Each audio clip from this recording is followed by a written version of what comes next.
Good morning student. आदर्श की online क्लासों में आप सभी का हार्दिक अभिनंदन है। आज हम सेकेंड ईयर के टॉपिक राजस्थान के अफवाह तंत्र को लेकर आए हैं कि राजस्थान के अफवाह तंत्र के अंतर्गत क्या क्या चीज आती है, नदियां कहाँ कहाँ बहती है, कहाँ कहाँ जाकर गिरती है, उन सब चीज़ों के बारे में बात करेंगे।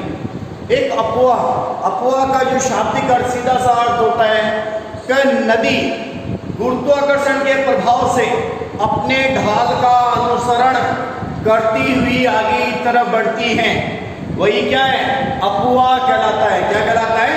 अफवाह कहलाता है। अगेन सुन लीजिए, अफवाह है। हम बात कर रहे हैं राजस्थान का अफवाह है। अफवाह है तंत्र। इसके अंतर्गत हम सारी नदियों के बारे में बात कर लेंगे, तो आप लोग वीडियो को पूरा देखें और शुरू से अंत तक वीडियो के साथ जुड़े रहिए और वीडियो को अपने जितने भी फ्रेंड हैं उन तक भेजने की आप कोशिश कीजिए और भेजते रहिए। तो सबसे पहले बात कर रहे हैं हम राजस्थान के अफवाह तंत्र की। अफवाह मैंने अभी आपको बताया है, नदियां अपने ढाल का अनुसरण करते हुए, गुरुत्वाकर्षण प्रभाव के कारण अपने ढाल का अनुसरण करते हुए आगे की तरफ बढ़ती हैं, वही क्या कहलाता है? अफवाह कहलाता है। क्या कहलाता है? अफवाह कहलाता है। बात कर रहे हैं हम राजस्थान के अफवाह की। तो राजस्थान के जो अफवाह तंत्र के अंतर्गत तीन उसके जो विसर्जन है उसके आधार पर तीन प्रकार के अफवाह तंत्र में विभाजित किया जाता है। कितने तरह के? तीन तरह के। किसके आधार पर? विसर्जन के आधार पर। विसर्जन के आधार पर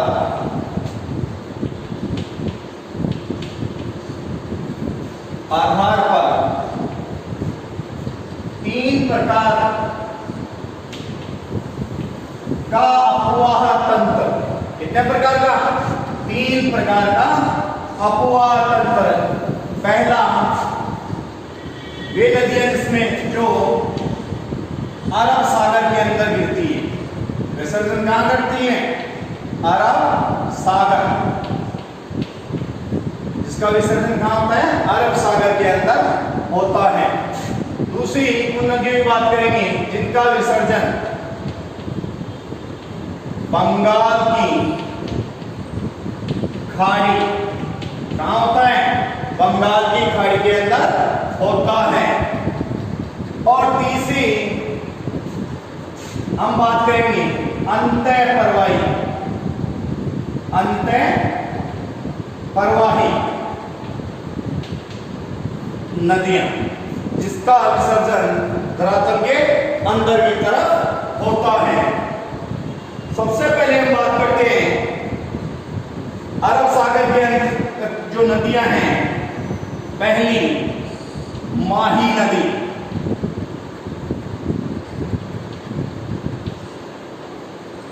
लिख लीजिए आप लोग, पहली माही नदी, दूसरी पश्चिमी बनास, नोट करते रहिए साथ साथ। दूसरी पश्चिमी बनास, तीसरी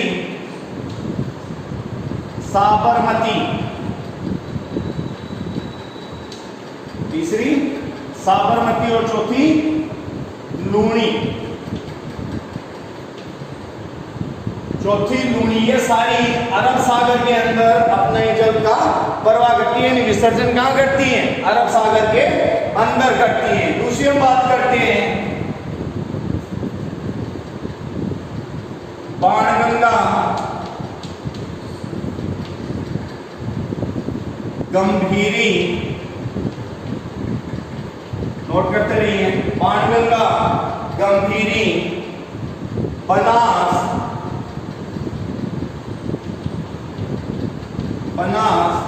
और चंबल।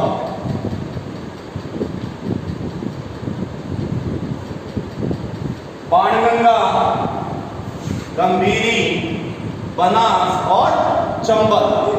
ये जो नदियां ये अपना विसर्जन कहां करती है? बंगाल की खाड़ी के अंदर करती है। कहां करती है? बंगाल की खाड़ी के अंदर करती है। तीसरी बात करते हैं अंतरप्रवाही की,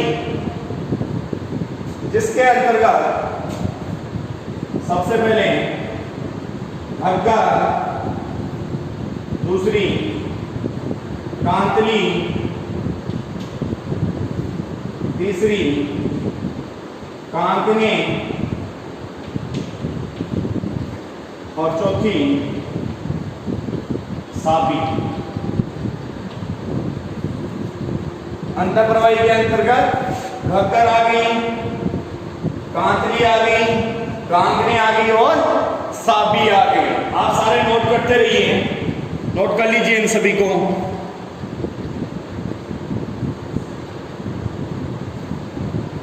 अगेन इस चीज को आप समझ लीजिए। अपवाह का मतलब क्या होता है? गुरुत्वाकर्षण के प्रभाव से, किसके प्रभाव से? गुरुत्वाकर्षण के प्रभाव से नदियां अपने ढाल का अनुसरण करते हुए आगे की तरफ बढ़ती है, वही क्या कहलाता है? अपवाह कहलाता है। अब विसर्जन के आधार पर इसके तीन प्रकार है। पहली अरब सागर के अंदर गिरने वाली, दूसरी बंगाल की खाड़ी के अंदर गिरने वाली और तीसरी अंतःप्रवाही नदियां। सबसे पहले बात कर रहे हैं अरब सागर की। अरब सागर के अंदर जो नदियां गिरती है, माही नदी, पश्चिमी बनास नदी, साबरमती नदी और लूनी नदी। फिर बंगाल की खाड़ी की बात करते हैं, बाणगंगा, गंभीरी, बनास और चंबल। फिर बात करते हैं अंतःप्रवाही नदियों की, घग्गर, कांतली, कांकने और साबी। ये नदियां हैं, इनकी अब डिटेल वाइज हम बात करेंगे। आप इसको नोट कर लीजिए। सबसे पहले अपवाह की परिभाषा, देन विसर्जन के आधार पर उसके प्रकार, और फिर ये जो डायग्राम मैंने बनाए हैं ये डायग्राम आप बना लीजिए। उसके बाद आगे बात करते हैं। पहले आप डायग्राम को बनाइए।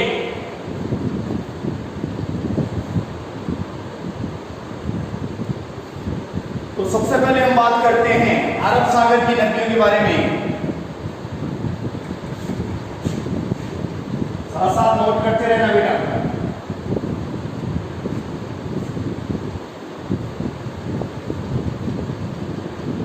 अरब सागर की जो नदियां हैं उन नदियों की बात करेंगे। सबसे पहले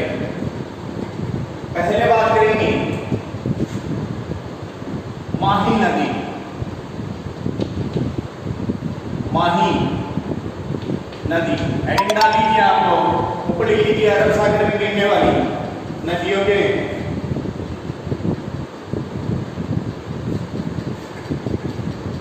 576 किलोमीटर। कितनी है इसकी लंबाई? 576 किलोमीटर लंबी माही नदी मध्य प्रदेश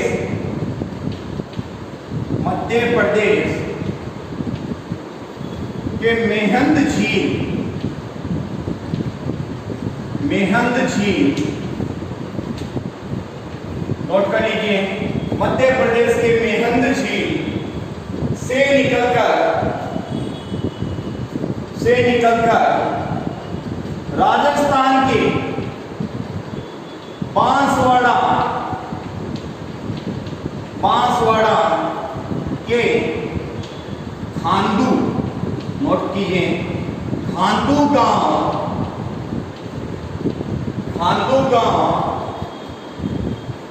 से राजस्थान में प्रवेश करती हैं।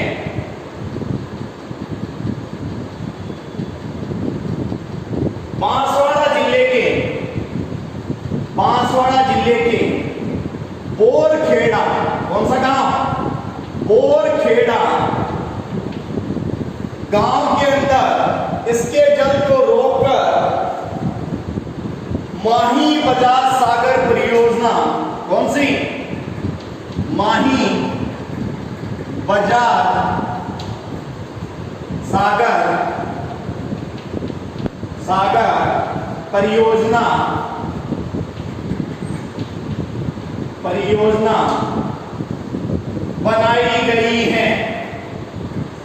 बनाई गई है। बांसवाड़ा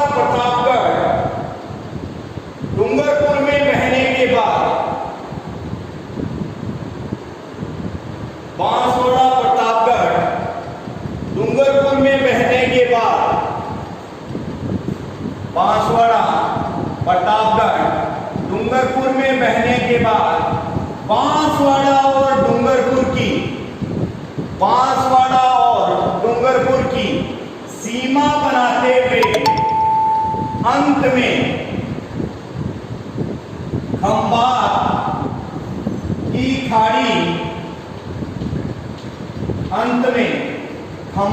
की खाड़ी में गिर जाती है। अंत में खंभात की खाड़ी में गिर जाती है। गुजरात सरकार ने माही नदी पर कडाना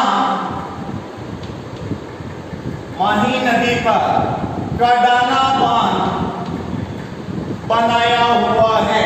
माही नदी पर कडाना बांध बनाया हुआ है। माही नदी कारक रेखा को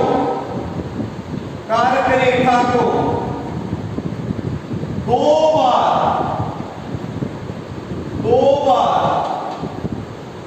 काटती है। कितनी बार काटती है? 2 बार काटती है। इस नदी को बागड़ की गंगा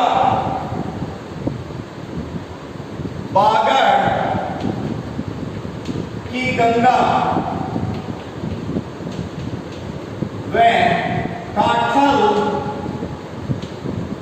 की गंगा भी कहते हैं। नोट करते चलो साथ साथ। कहते हैं माही नदी की सहायक जाखम नदी, प्रतापगढ़ के छोटे सादड़ी तथा दूसरी साइड नदी सोम नदी उदयपुर जिले के पीछामेड़ा से निकलकर दोनों नदियां एक साथ आकर डूंगरपुर के आसपुर तहसील के वेणेश्वर में माही में मिल जाती हैं। वेणेश्वर में माही में मिलते हुए माही सोम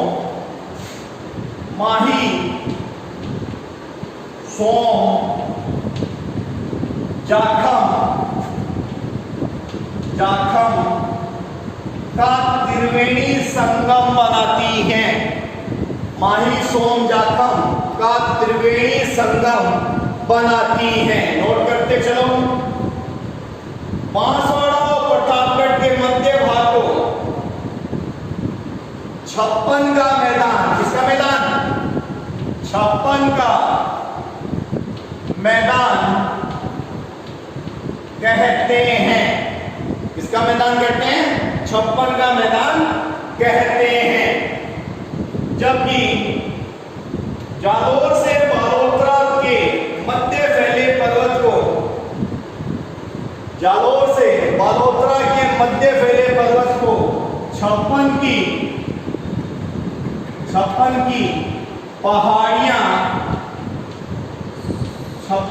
पहाड़ियां कहते हैं। 56 की पहाड़ियां कहते हैं। इन्हीं पहाड़ियों को ग्रेनाइट पर्वत, सिवाना पर्वत, सुंदा माता की पहाड़ियां और नाकोड़ा पर्वत भी कहते हैं। नोट कीजिए इसको, माही नदी को नोट कीजिए। नदी की लंबाई 576 किलोमीटर। कहां से निकलती है? मध्य प्रदेश के मेहर झील सरदारपुरा से निकलती है। राजस्थान के कहां एंटर होती है? बांसवाड़ा के खांदू गांव के अंदर एंटर होती है। फिर बोरखेड़ा के अंदर माही बजाज सागर परियोजना बनाई गई है। कर्क रेखा को 2 बार काटती है। बागड़ की गंगा व काठल की गंगा भी कहलाती है। ये चीज ध्यान रखनी है सारी। 56 का मैदान, माही सोम जाखम का त्रिवेणी संगम और 56 की पहाड़ियां। नोट कीजिए सभी को। यहां पर माही नदी अपनी कंप्लीट होती है।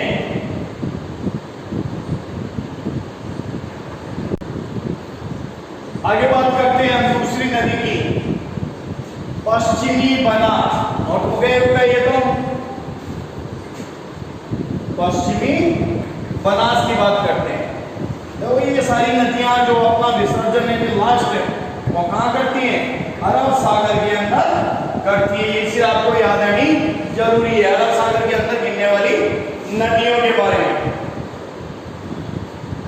फिर बात करते हैं दूसरी, पश्चिमी बनास। पश्चिमी बनास नोट कीजिए, कहां से? सिरोही के, सिरोही के, नोट कीजिए, सिरोही के नवसनवाड़ा गांव से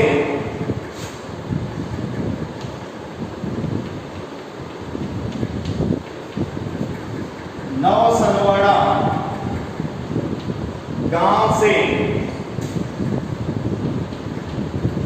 नवसनवाड़ा गांव से निकलकर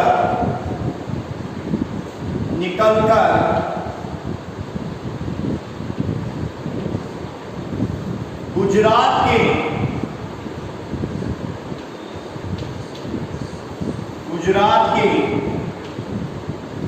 डीसा शहर में बहने के बाद, डीसा शहर में बहने के बाद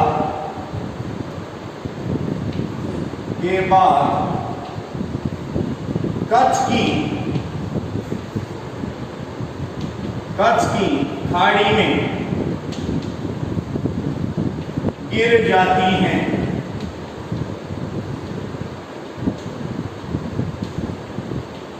नोट कर लीजिए इसको, पश्चिमी बनास सिरोही के नवसनवाड़ा गांव से निकलकर गुजरात के डीसा शहर में बहने के बाद, डीसा शहर में बहने के बाद कच्छ की खाड़ी में गिर जाती हैं। कच्छ की खाड़ी में गिर जाती हैं। नोट कर लीजिए आप। फिर बात करते हैं तीसरी नदी की,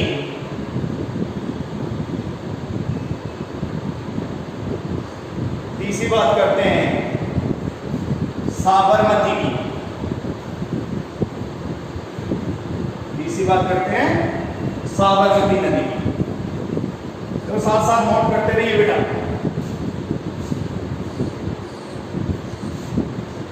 तीसरी है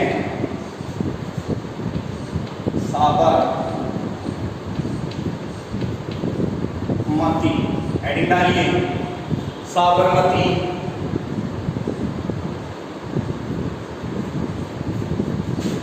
गुजरात की प्रसिद्ध साबरमती नदी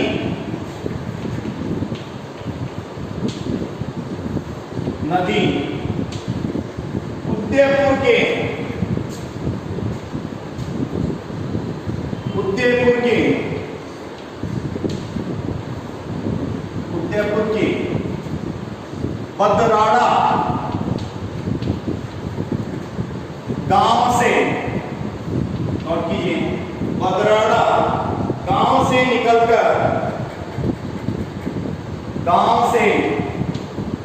निकलकर गुजरात के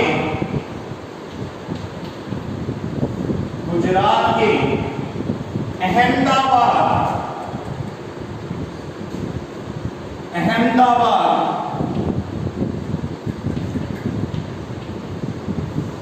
व गांधीनगर में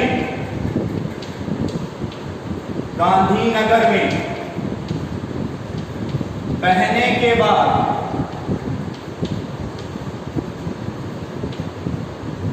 कच्छ की खाड़ी में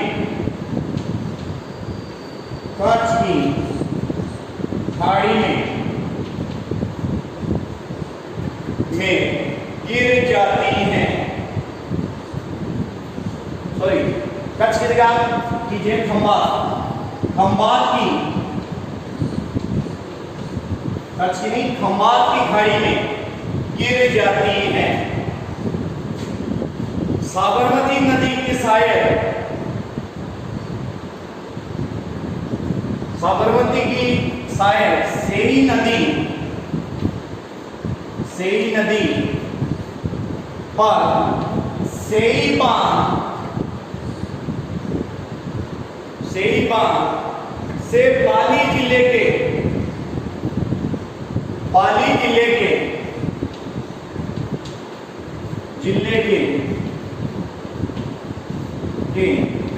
जवाई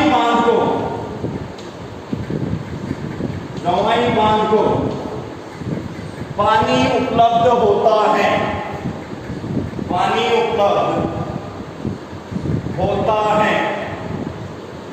अगेन इस चीज को समझ लीजिए। साबरमती गुजरात की प्रसिद्ध साबरमती नदी, कहाँ की? गुजरात की प्रसिद्ध साबरमती नदी उदयपुर के बदराड़ा गांव से निकलकर गुजरात के अहमदाबाद गांधीनगर में बहने के बाद खंबात की खाड़ी में गिर जाती है। कौन सी खाड़ी में? गुजरात के खंबात की खाड़ी में गिर जाती है। सेई नदी पर बने सेई बांध के द्वारा पाली जिले के जवाई बांध को पानी की उपलब्धता होती है। इसकी उपलब्धता, पानी की उपलब्धता होती है। नोट कीजिए इसको।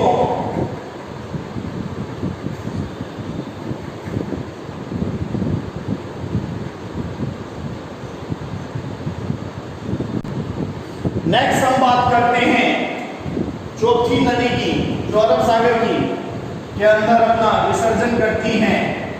उस नदी का नाम क्या है? लूनी नदी। कौन सी है? लूनी नदी। उस चौथी नदी के बारे में हम बात करते हैं। कहां से निकलती है? अजमेर के नाग पहाड़ से ये नदी निकलती है। लूनी नदी,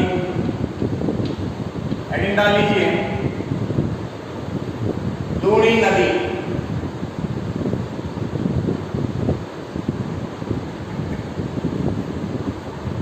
लूनी नदी 330 किलोमीटर लंबी लूनी नदी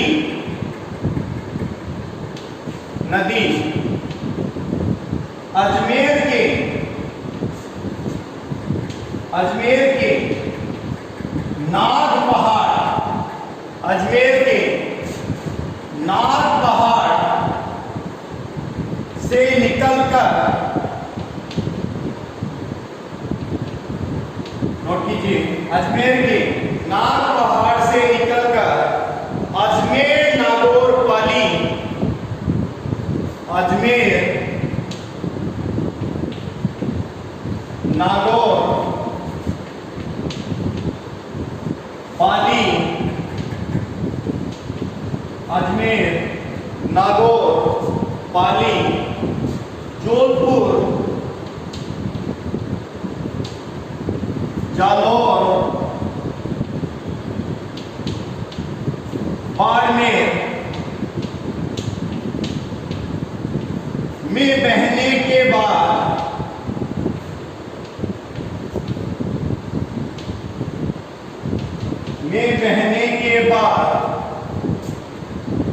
अंत में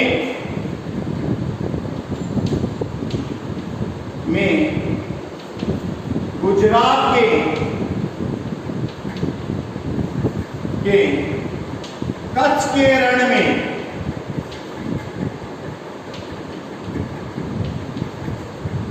रण में विलुप्त हो जाती हैं।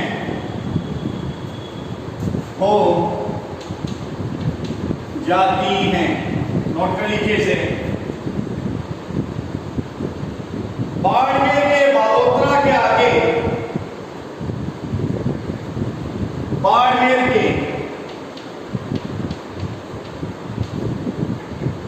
बालोतरा के आगे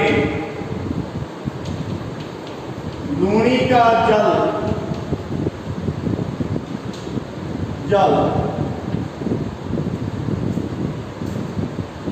खारा हो जाता है,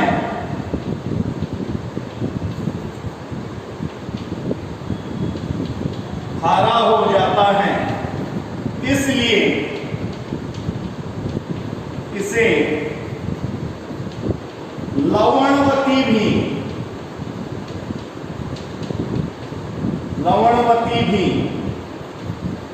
कहते हैं। क्या कहते हैं? लवणवती भी कहते हैं। अगेन इसी को समझ लीजिए। लूणी नदी 330 किलोमीटर लंबी लूणी नदी अजमेर के नाग पहाड़ से निकलकर अजमेर, नागौर, पाली, जोधपुर, जालौर, बाड़मेर में बहने के बाद अंत में गुजरात के कच्छ के रण में विलुप्त हो जाती है। बाड़मेर के बालोतरा के आगे लूणी का जल खारा हो जाता है, इसी वजह से इसे लवणवती भी कहते हैं। इसी वजह से इसे लवणवती भी कहते हैं। देखो ये बात हुई अपनी अरब सागर के अंदर गिरने वाली नदियों की। राजस्थान की वे नदियां जो अरब सागर के अंदर अपने जल का बहाव करती है, विसर्जन करती हैं, उनकी अपनी बात हुई है। नेक्स्ट क्लास में आगे की बंगाल की खाड़ी व अंतरप्रवाही नदियों की हम बात करेंगे। तो आप वीडियो से ऐसे जुड़े रहिए और वीडियो को जितना हो सके उतना शेयर करने की कोशिश कीजिए ताकि हर बच्चे तक ये वीडियो पहुंच सके। इसी के साथ मैं मोहित वर्मा आप लोगों से इजाजत चाहता हूं। दोबारा मिलते हैं नए वीडियो के साथ। धन्यवाद।